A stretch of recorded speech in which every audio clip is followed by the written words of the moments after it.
نا آج کے بعد یہ اپنی عادت بنا لو، سبحان اللہ والحمد للہ ولا الہ الا اللہ واللہ اکبر ولا حول ولا قوۃ الا باللہ، اللہم اغفر لی وارحمنی وعافنی واہدنی وارزقنی۔ صبح و شام پڑھا کرو، میرا مالک دنیا آخرت کے سارے خزانے عطا کر دے گا انشاءاللہ۔ فرمایا یہ پڑھا کرو، اللہ تمہیں قرآن بھی یاد کروا دے گا۔ بسم اللہ کرو، ارادہ کرو، اللہ سے وعدہ کرو، نیت پکی کرو۔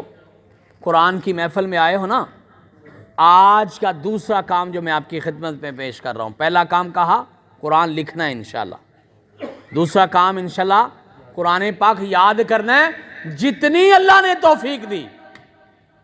اور میں آپ کے خوشخبری سناتا ہوں ایک حدیث کی بنیاد پر، اگر تھوڑا تھوڑا قرآن پاک بھی یاد کر لیا نا، انشاءاللہ میں دلیل کے ساتھ بات کر رہا ہوں، کسی میرے پیارے بھائی کو اگر حوالہ چاہیے ہوگا تو میں حاضر ہوں، ایک استدلال کی بنیاد پہ یہ بات کر رہا ہوں، تھوڑا تھوڑا قرآن پاک بھی یاد کر لیا نا، انشاءاللہ کل قیامت والے دن میرا رب حافظوں کے ساتھ کھڑا کر دے گا۔ کہاں کھڑا کر دے گا؟ حافظوں کے ساتھ۔ اور پتہ ہے حافظوں نے کہاں کھڑے ہونا ہے قیامت والے دن؟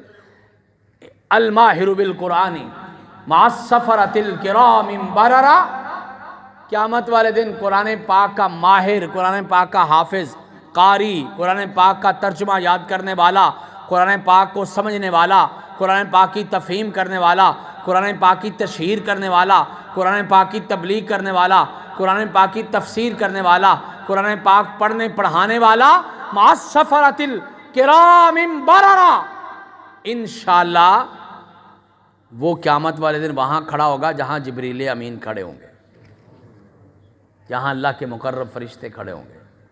اللہ پاک آپ کو مجھے عمل کی توفیق عطا فرما دے۔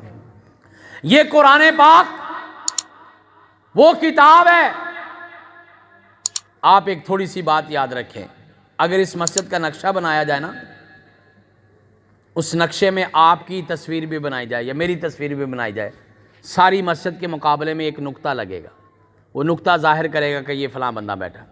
پوری مسجد کے مقابلے میں ایک نقطہ، سارے شہر کا نقشہ بنایا جائے، بیچ میں اس مسجد کو ظاہر کیا جائے تو اس کی حیثیت ایک نقطے جیسی ہوگی۔ پورے منڈی بہاؤالدین کو بنایا جائے، اس میں آپ کا شہر ظاہر کیا جائے، ایک نقطے جیسا ہوگا۔ آپ آگے بڑھیے، پورے گجرانوالہ ڈویژن کا نقشہ بناؤ، تلاش کرو منڈی بہاؤالدین کہاں پہ ہے، ایک نقطہ حیثیت رکھے گا۔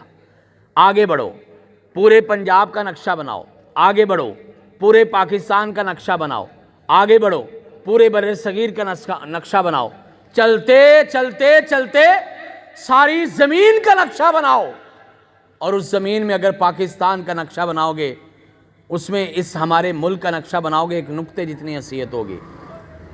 اور پھر ساتوں زمینوں، ساتوں آسمان، نبی کائنات جناب محمد الرسول اللہ صلی اللہ علیہ وسلم نے فرمایا یہ ساتوں زمین اور ساتوں آسمان کتنے ہو گئے؟ 14، جسے ہم 14 طبق کہتے ہیں۔ فرمایا یہ 14 کے 14 اللہ کے عرش کے مقابلے میں ایسے ہی ہیں جیسے ایک بہت بڑا ریت کا میدان ہو، بہت بڑا ریت کا میدان ہو، اور اس میدان کے اندر جتنی حیثیت ریت کے ایک ذرے کی ہوتی ہے نا، اللہ کے عرش کے مقابلے میں یہ زمین و آسمان کی اتنی حیثیت ہے۔